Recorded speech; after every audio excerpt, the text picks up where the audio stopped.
Bonjour à tous. Dans cette vidéo, nous allons voir ce qu'on appelle la loi d'Ohm. Effectivement, dans les circuits électriques, nous avons vu qu'il y a trois grandeurs principales que nous voyons au collège, qui sont l'intensité du courant, la tension électrique et la résistance électrique. Ces trois grandeurs sont en réalité liées les unes aux autres par une loi qu'on appelle la loi d'Ohm. Et c'est ce que nous allons voir dans cette vidéo, c'est quelle est cette loi et comment on l'utilise. Pour établir cette loi, on va commencer par une petite expérience où tout simplement nous allons mesurer l'intensité du courant qui traverse un résistor ainsi que la tension électrique à ses bornes. Donc pour ça, nous avons créé ce circuit, donc le générateur, sur lequel on a branché un résistor. Ce résistor, nous allons fixer sa résistance à 50 ohms. Et on a dit donc on veut mesurer l'intensité du courant qui le traverse. Donc pour cela, on va mettre en série un ampère-mètre dans le circuit, donc il nous indique qu'il y a 0,18 ampères qui circulent, et nous allons mesurer la tension aux bornes du résistor. Donc pour cela, on utilise un voltmètre branché en dérivation. Nous voyons qu'il indique 9 volts. Alors nous allons effectuer plusieurs mesures pour différentes tensions du générateur, qui vont aller de 1 volt à 10 volts. Et nous allons reporter toutes ces mesures dans les tableaux que nous avons juste à côté. Donc première mesure à 1 volt, nous avons eu 0,02 ampères. Ensuite 0,04 ampères pour 2 volts, puis 0,06 ampères pour 3 volts. Et après nous continuons pour 4 volts, 5 volts. Alors déjà ce qu'on observe c'est que plus la tension est grande, plus l'intensité est grande. Plus il y a de volts, plus l'intensité est élevée. Voilà, et nous arrivons aux 10 volts. Donc voilà, nous avons effectué 10 mesures avec à chaque fois la tension électrique en volts et l'intensité en ampères. Donc l'intensité du courant qui traverse le résistor et la tension en volts qu'il y a aux bornes de ce résistor. Donc maintenant nous allons essayer d'exploiter ces mesures et de voir ce que l'on peut en tirer et la loi que l'on peut en tirer. Alors on voit que dans le tableau, on a rajouté une ligne où on effectue le calcul U divisé par I, c'est-à-dire tension en volts divisé par l'intensité en ampères. Nous allons effectuer ce calcul pour chacun des couples de mesures que nous avons effectués. Et on observe, à chaque fois, alors vous pouvez faire le calcul pour vérifier si vous voulez, on obtient 50. On obtient le nombre 50, et ce nombre, c'est pas n'importe quoi par rapport à notre circuit. Ce 50, c'est la valeur de la résistance du résistor. Donc la première chose en fait que l'on met en évidence ici, c'est que quand on divise la tension par l'intensité, on obtient la résistance. Et c'est ceci qu'on va appeler la loi d'Ohm, c'est-à-dire que U divisé par I sera égal à R. Alors il faut faire attention, comme n'importe quelle formule, si on veut l'appliquer, il faut respecter les unités. Donc pour que cette formule fonctionne, il faut que la tension soit en volts, que l'intensité soit en ampères, et que la résistance soit en ohms. Si jamais vous n'avez pas ces unités-là, il faut d'abord procéder à une conversion, et ensuite pouvoir appliquer la loi. Donc ça c'est la première chose que nous mettons en évidence avec toutes nos mesures. Hein, on a mesuré donc la tension et l'intensité, c'est quand on divise la tension par l'intensité aux bornes d'un résistor, on trouve la valeur de sa résistance. Ensuite, toujours grâce au tableau, on observe que si on veut passer de la deuxième ligne, c'est-à-dire de la ligne de l'intensité à la ligne de la tension, il suffit de multiplier par 50. C'est valable pour toutes les mesures. Ce qui fait que s'il suffit de multiplier par 50, ça veut dire que la tension est égale à l'intensité multipliée par 50. Comme 50, c'est la valeur de la résistance, on peut dire aussi donc que la tension est égale à I multiplié par R. C'est une autre forme de la loi d'Ohm.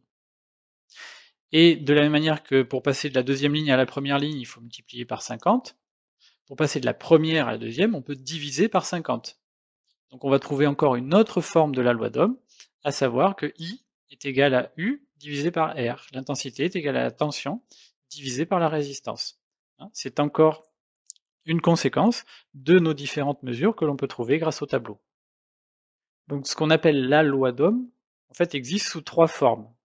Ce sont ces 3 formes-là qui constituent la loi d'Ohm et qu'il faudra connaître.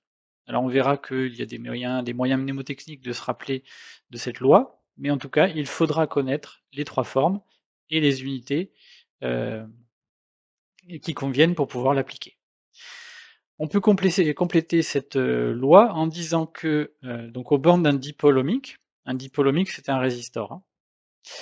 En tout cas c'est un dipôle qui a une résistance bien précise. Donc aux bornes d'un dipôle ohmique, la tension et l'intensité sont proportionnelles. Effectivement, le tableau que l'on a dressé ici, c'est tout simplement un tableau de proportionnalité, hein. Quand on peut passer d'une ligne à l'autre en multipliant par le même nombre ou en divisant par le même nombre, on est dans une situation de proportionnalité. Donc, une des conséquences que l'on peut tirer encore, c'est que, donc aux bornes d'un dipôle, la tension et l'intensité sont proportionnelles l'une à l'autre. Et ce coefficient de proportionnalité, c'est-à-dire ici le 50, c'est la résistance du dipôle que l'on a étudié. Hein, donc en fait, si on doit calculer la résistance d'un dipôle, on peut prendre n'importe quelle mesure, on voit que ça donne toujours le même résultat. Donc que l'on prenne la deuxième mesure, la quatrième ou la neuvième, ça n'a pas d'importance, hein, puisque tout a été fait avec le même dipôle. Voilà. Donc là, on a la loi et 2 conséquences que l'on peut en tirer. On peut aussi vous demander sur un dipôle ohmique de tracer sa caractéristique. Alors tracer la caractéristique d'un dipôle, en fait, c'est tout simplement de représenter sur un graphique les variations de la tension à ces bornes en fonction de l'intensité qu'il traverse. Alors un graphique, ça veut dire déjà qu'il faut 2 axes. À graduer, alors ça généralement on vous donnera les échelles pour le graduer. Mais après, il faut savoir ce que l'on met sur chacun des axes, quelle grandeur on place sur chacun des axes. Ça vous est donné par la formulation. Donc la caractéristique déjà, donc c'est un graphique, et qui représente donc les variations de la tension. Donc la première chose qu'on vous donne, c'est ce qui va se mettre à la verticale. La tension, en fonction de l'intensité. Le en fonction de une grandeur se met sur l'axe horizontal. Donc si ça c'est très général, c'est-à-dire si on vous demande de tracer les variations de la grandeur A en fonction de la grandeur B, la grandeur A se met à la verticale en fonction de la grandeur B qui se met à l'horizontale. Donc ça c'était pour préparer le graphique. Maintenant nous allons voir à quoi ressemble cette caractéristique pour un dipôle ohmique. Pour cela, nous allons placer sur le graphique les différentes mesures que nous avons faites précédemment. Alors, on les place, donc on voit pour 1 volt, on avait 0,02 ampères, pour 3 volts, on avait 0,06 ampères, etc. Donc on place nos 10 mesures, et ce qu'on observe, c'est que nos points de mesure sont alignés. Alors dans la réalité, vous auriez peut-être des petits écarts, à cause des incertitudes sur les appareils de mesure, hein, qui font toujours des petites erreurs, mais globalement, vous auriez des points qui seraient alignés, et surtout, donc ils sont alignés, et ils forment une droite qui passe par l'origine. Donc ça, c'est ce qu'on observe.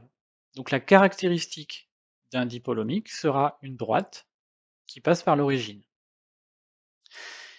Et ça sera valable en sens inverse. C'est-à-dire que si on vous présente un graphique avec une droite qui passe par l'origine, hein, si c'est la tension en fonction de l'intensité, à ce moment-là, vous avez le droit de dire, vous pouvez déduire que le dipôle qui a été utilisé est un dipôle ohmique.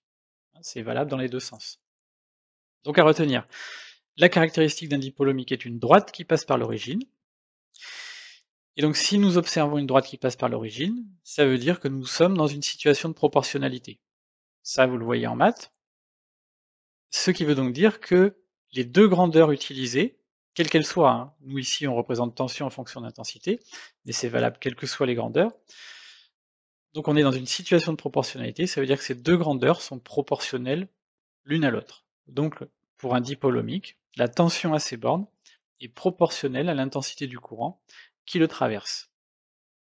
Et donc si on a un dipôle quelconque, on obtient une droite quand on a fait nos mesures et qu'on a placé sur un graphique, à ce moment-là, on peut déduire que le dipôle que l'on a utilisé est un dipôle ohmique. Arrivé à ce stade, il est intéressant de voir un petit peu comment donc varient ces 3 grandeurs que l'on a dit tout à l'heure, donc la tension en volts, l'intensité en ampères et la résistance en ohms. Nous avons ici un montage, donc on le voit avec des générateurs, donc plusieurs piles. Nous avons ici en rouge un résistor et on l'a branché donc sur les générateurs. Nous avons au-dessus la loi d'Ohm. Alors là, on a V égale R fois I fois R. Le V, c'est la tension peut se noter soit V soit U. Ça, c'est au choix. Donc ce qu'on remarque, c'est que si on ne change pas la résistance, si la résistance est constante, quand on augmente les volts, l'intensité augmente, et quand on diminue les volts, l'intensité diminue aussi. Les deux varient dans le même sens. C'est normal, on l'a dit avant, ils sont proportionnels. Là, si on regarde là, on a 2 volts, on a 4 milliampères. Si on met 4 volts, on a 8 milliampères. La tension est multipliée par 2, l'intensité est multipliée par 2. C'est ça que ça veut dire proportionnel. Maintenant, si on fixe les volts, on n'y touche plus, et qu'on fait varier la résistance, on observe que quand la résistance augmente, l'intensité diminue, et inversement, quand la résistance diminue, l'intensité du courant augmente. Ça c'est normal puisque la résistance représente la capacité de la matière à s'opposer au passage du courant. Donc si sa résistance diminue, il y aura plus de courant à passer. Si sa résistance augmente, le courant aura plus de mal à passer, donc l'intensité sera plus faible. C'est comme ça qu'on peut interpréter ce petit dessin qu'on avait mis en introduction de la vidéo. Nous avons ici le petit bonhomme qui représente la tension. Hein, la tension en volts, c'est ce qui fait circuler le courant, donc il pousse, pour essayer de faire passer les ampères, le courant électrique. Mais ici, monsieur Ohm, là, donc lui, il va régler la résistance, c'est-à-dire est-ce que le courant passe facilement ou pas. Donc en réduisant ici, en serrant, s'il tire fort, c'est-à-dire qu'il va augmenter la résistance, le courant a du mal à passer. Donc il n'y aura pas beaucoup de courant à passer. Donc l'intensité sera faible. Plus la résistance est grande, plus l'intensité sera faible. De la même manière, si on laisse la résistance toujours pareille, si ici monsieur Volt pousse plus fort, c'est-à-dire si on met plus de volts, ben, on pourra faire passer plus d'ampères. Si on pousse moins fort, il y aura moins d'ampères. Hein, donc ce dessin humoristique illustre parfaitement le lien qu'il peut y avoir entre les trois grandeurs. Nous allons maintenant faire un bilan sur la loi d'Ohm, hein, les choses importantes qu'il faut retenir. La première chose, c'est que si l'on veut mesurer la résistance, par exemple, d'un dipôle, il va falloir réaliser ce montage. C'est-à-dire brancher le dipôle ohmique sur le générateur, placer un ampèremètre en série pour mesurer l'intensité, et placer un voltmètre en dérivation pour mesurer la tension. Donc ce montage est à connaître si on vous demande quelles sont les mesures à faire pour déterminer la résistance d'un dipôle. Si on effectue ce montage et que l'on mesure la tension et l'intensité, on va obtenir donc la loi d'Ohm. Ça, il faut connaître aussi. Il faut connaître les 3 formes et les unités qui conviennent pour utiliser les 3 formes de la loi d'Ohm. Se rappeler que la tension aux bornes d'un dipôle ohmique et l'intensité du courant qui le traverse sont proportionnelles. Donc si par exemple on multiplie la tension par 10, l'intensité sera multipliée par 10. Si on divise l'intensité par 3, la tension sera divisée par 3. Voilà, c'est ça la proportionnalité. Et le coefficient de proportionnalité entre les deux, ce sera tout simplement la valeur de la résistance du dipôle ohmique. Et enfin, se rappeler que la caractéristique d'un dipôle ohmique, c'est une droite qui passe par l'origine. Tout en se rappelant aussi que la caractéristique, hein, c'est le graphique représentant les variations de la tension en fonction de l'intensité. Et ça nous permet aussi d'identifier un dipôle ohmique, c'est-à-dire que si on a obtenu une droite qui passe par l'origine, alors ça veut dire qu'on avait un dipôle ohmique. Ça marche dans tous les sens. Voilà, nous avons résumé l'essentiel de ce qu'il y a à savoir. Et donc maintenant, cette loi, il va falloir savoir l'adapter et l'appliquer aux différentes situations qui peuvent se présenter.